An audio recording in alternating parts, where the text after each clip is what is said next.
Okay, so this is what the background looks like right now. I'm fairly happy with it. I think it's much better. I'll just pull one of these. And I don't dislike this one, but this one is just way too blotchy. I like that this is more cohesive and less in your face. I mean, I can use these, it's not a problem. I'll find a way to use them, but I like this better. Okay, so now I have a bunch of washi tape. This is a dollar store find, actually. I think here's another one. This is a different one. This one has, I don't know if you can see that really well or not, but it's really, and there's quite a bit on there. It's like buildings and whatever. I think it's kind of cool. And then this one is mostly just geometrics, mandalas and whatnot. Anyway, I'm going to put some of these on. I've got several colors. I've got some grays. I've got some blues and greens. I've got some flowers. Got blues, stripes. Again, geometrics. And some pink. And we're just going to go to town with this.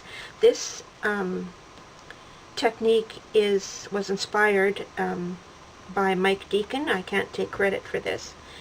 I have to attribute credit where it belongs. I saw a video where Mike, and why does this not want to come off for me, where Mike did some thank you cards, and basically he covered the whole sheet with washi tape, and then went in and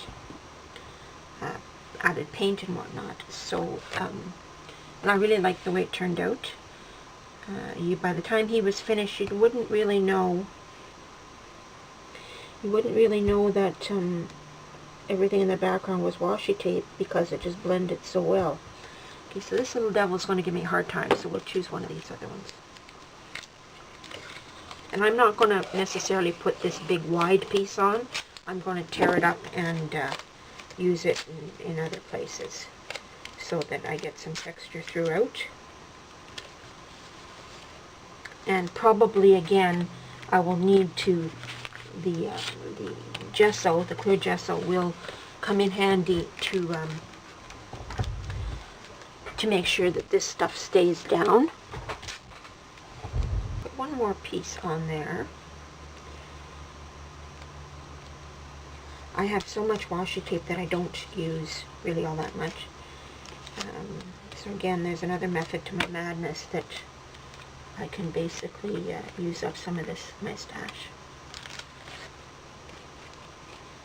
This is somewhat of a cautionary tale. I would say to anybody starting out, don't get carried away, like I did, buying supplies, because you want to have everything that's new on the market, and you want to try everything, and you are going to find that, often you don't need this stuff. You can make your own washi tape if you really want to. That's probably more fun anyway, and a hell of a lot cheaper. So just something to bear in mind.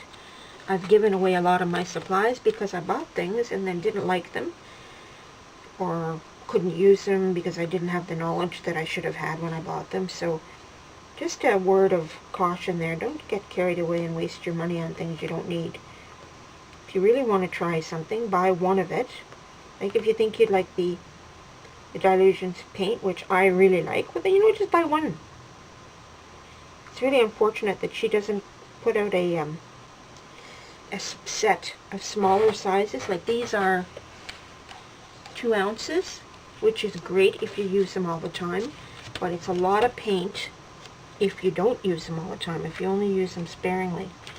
So it would be nice to get a container that was half that size, and then you could, it's not so expensive, it's not such a waste of money if you don't like it or it dries out on you or whatever.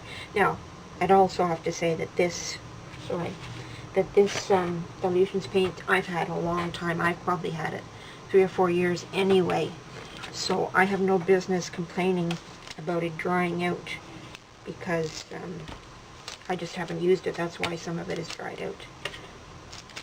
Okay, I think we're just about ready to call this a day. Okay folks, so I'm just going to bring this camera down just a little tiny bit. Okay, there we go. So here's what the papers that I finished up with look like.